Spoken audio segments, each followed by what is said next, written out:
Hello, I'm Jennifer Witt, Director of ProjectManager.com. Hello, welcome to our whiteboard session today on managing small versus large projects.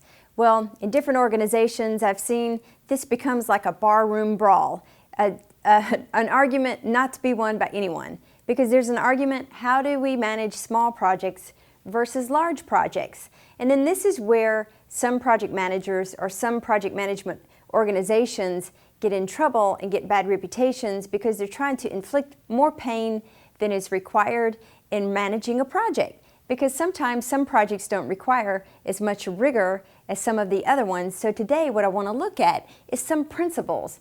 There's 6 principles that I think that guide the small versus large projects, and some things we can think about so that it guides us in managing these projects.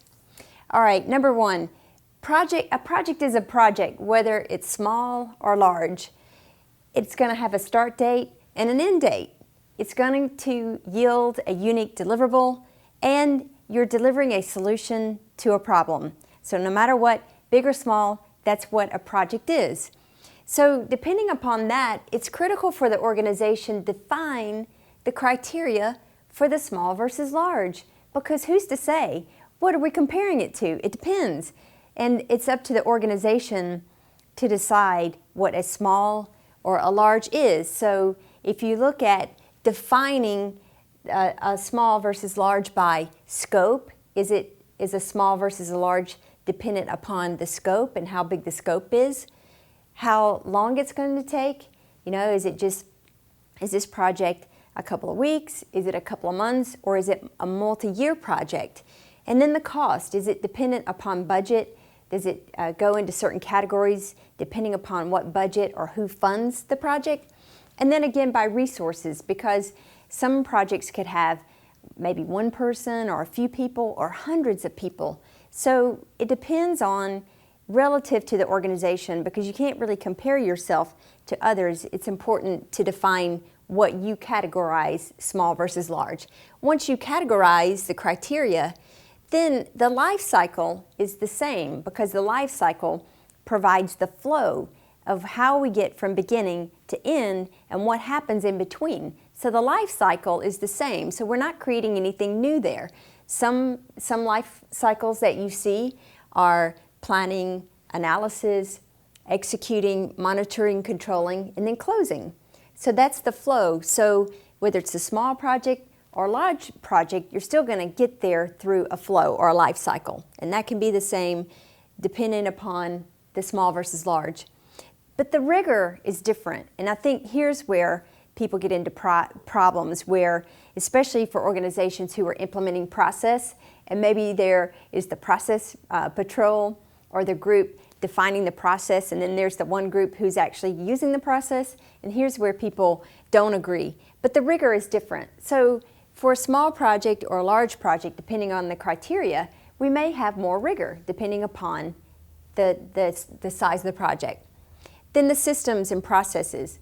It's important, no matter if it's small or large, to have your systems and processes in the place, because they provide the how-tos. And depending upon the categorization, that's going to influence how you go about doing things, how many people are involved, how many steps, or how many details you're going to go into. And remember, if something is small, we don't want to make the pain or the process more than what is required. The idea is to get results done quickly. Complexity. The complexity between small and large varies. And sometimes we have in our mind that a small is simple and a large is complex, but that's not really true based on my experience. Sometimes the small projects could be more complex, because it could be, depending upon what you're doing, it could be something that's never been implemented before. If you're in construction, maybe it's a new type of landscaping you're building upon, you're using new techniques, you're using new building materials. Maybe it's in a different country or somewhere the basis of that project is different that you've never seen before. A large project could be simple. A large project could be large, could have a really huge budget with a lot of resources on it, but if this is something repeatable that you've done many times before. You've got a great sound process that's matured. You have the tools, templates in place, and people are really good about executing this, then it may not be so complex.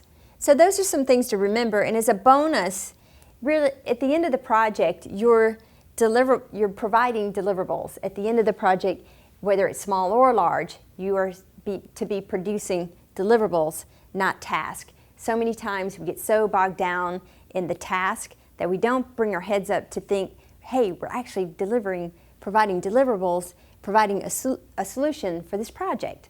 So those are some of the guiding principles. So if you find yourself in a barroom brawl in your organization or in your project team over the meaning of small versus large and the rigor or the complexity, then I say maybe using some of these guiding principles may help you out. If you need any additional tips, tools, or techniques to manage your small and large projects, then visit us at projectmanager.com.